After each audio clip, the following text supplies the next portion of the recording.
If you've ever taken a deep dive into the world of the paranormal, you may have certainly come across the topic of portals a time or two. The subject of portals has often sparked heated debates on what they truly are, how they form, how common they could be found, where they are located, and if they even exist at all.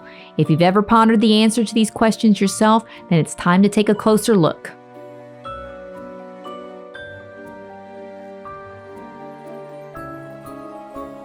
So let's start off. What is a portal? Well, the textbook definition of a portal is a gateway or entrance, but in the sense of a paranormal world, it's defined as a gateway to the other side, aka the world where the spirits reside. Unless you have incredible gifts, seeing the other side has been deemed difficult or nearly impossible, but it's been sensed by mediums, psychics, and sensitives almost immediately as they are approached. Now with portals, spirits can easily find themselves coming and going as they please through these energy passageways and have drawn paranormal investigators from all over the globe to discover them for themselves. Now, energy portals have been detected through thorough professional investigations and have been suspected by locations that have intense activity. Now, thermal imaging often shows areas of high activity with either intense increased temperatures or a noticeable drop in temperature in a certain area where the strange occurrences, may have been known to exist.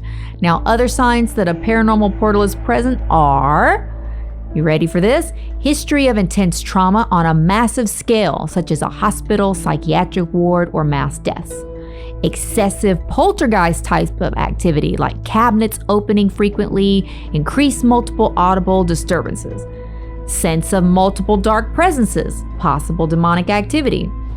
Disorientation, dizziness, immediately feeling drained or weak.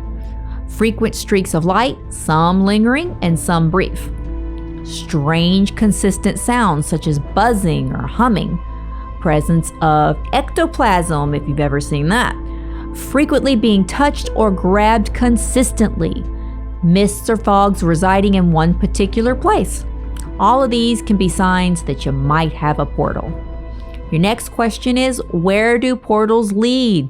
So the theories on where portals lead are almost endless. Now, while most choose to believe that a portal is a gateway between the world of the living and the world of the deceased, others have taken a darker viewpoint. Now, some believe that all portals are dark and nefarious since a gateway seems to be an unnatural occurrence. Now, some theorize that due to the increased spirit activity around them, they're purely demonic and gateways to hell. Still, others speculate that they're actually gateways between two dimensions. This can even go as far as believing that portals are not only interdimensional and connect us to other universes, but are used as a means of intergalactic travel.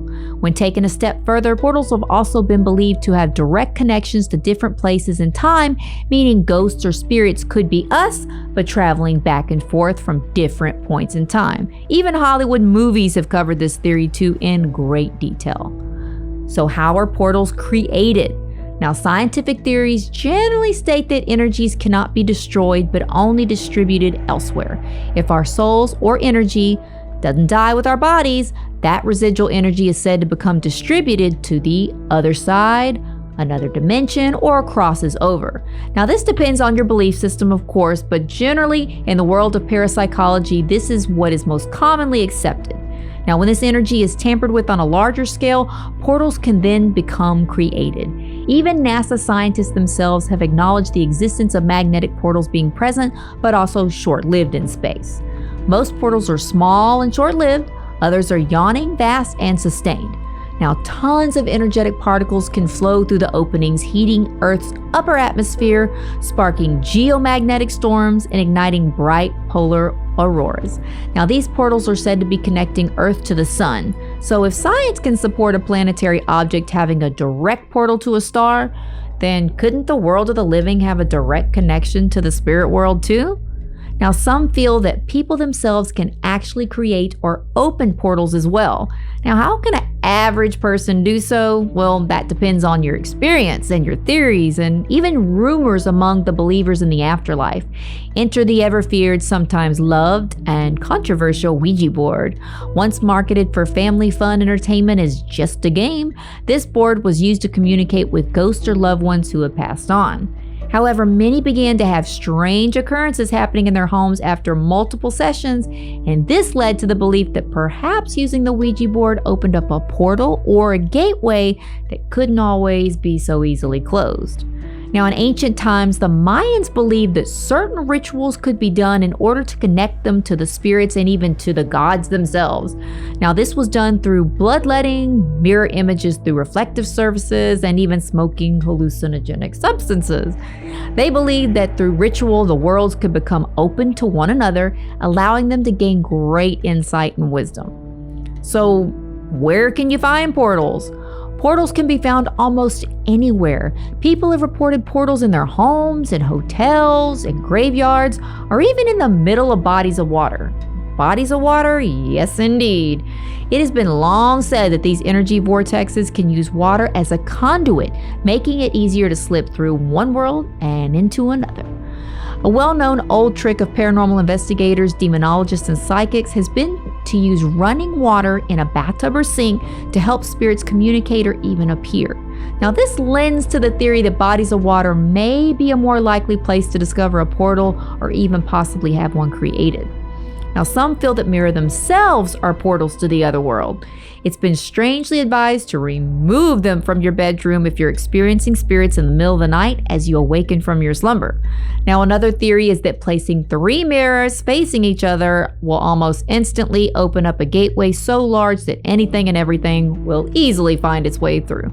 Now, this theory is also one that speculates the opening to what's known as a portal to hell, since a greater opening can allow excessive entities in, including demonic ones. Now, other mirror theories that have been passed down have said that if a mirror was present during a person's passing, that mirror should be immediately removed after their passing, covered up, or turned around. This is said to prevent dark forces from taking the soul and trapping it in the mirror itself, preventing it from crossing over. Now, much of this came from as early as the Victorian era, when seances themselves were very popular, especially amongst the wealthier class.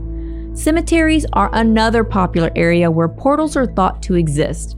Cemeteries are usually known as resting places for spirits, but funerals and burials are often symbolic rituals for the dead to cross over to their next destination. Now, this leads us to believe that cemeteries can hold doorways or gateways to our soul's next place of existence. Now, the same can be said of hospitals, because many have had near-death experiences in hospitals and have claimed to have seen a white light or a portal to another place. After coming back, they've described their experience as traveling to another place, even seeing loved ones who passed, and then returning to their hospital bed. And this could explain why even abandoned hospitals hold extreme spirit activity long after their doors are permanently shut. This leads us to our next question: are portals common or rare? Another topic that sparks much debate in the paranormal community is the frequency with which portals are claimed to exist. People who are heavily haunted often jump to the instant conclusion that there must be a portal present. This, however, is not always a true statement. In order to find out if a true portal exists, it's highly recommended to consult a professional team or expert in the paranormal field. Even among experts, controversy still exists when it comes to making a complete determination. How do you know if it's simply haunted or if a portal has been somehow opened, allowing these entities maybe to travel back and forth? So the debate forever continues. But not every haunting contains a portal, but they may exist in more haunted instances than previously thought.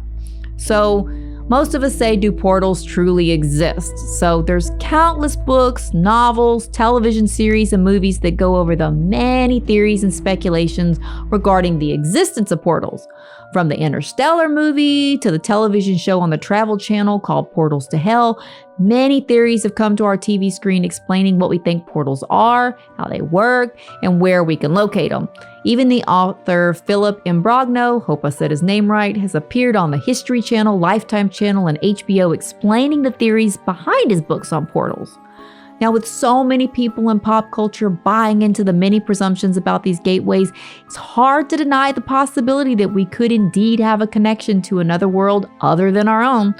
So with the scientific community supporting the existence of portals in general, it leaves many to believe that perhaps there is something beyond our realm of understanding that we just haven't fully grasped yet.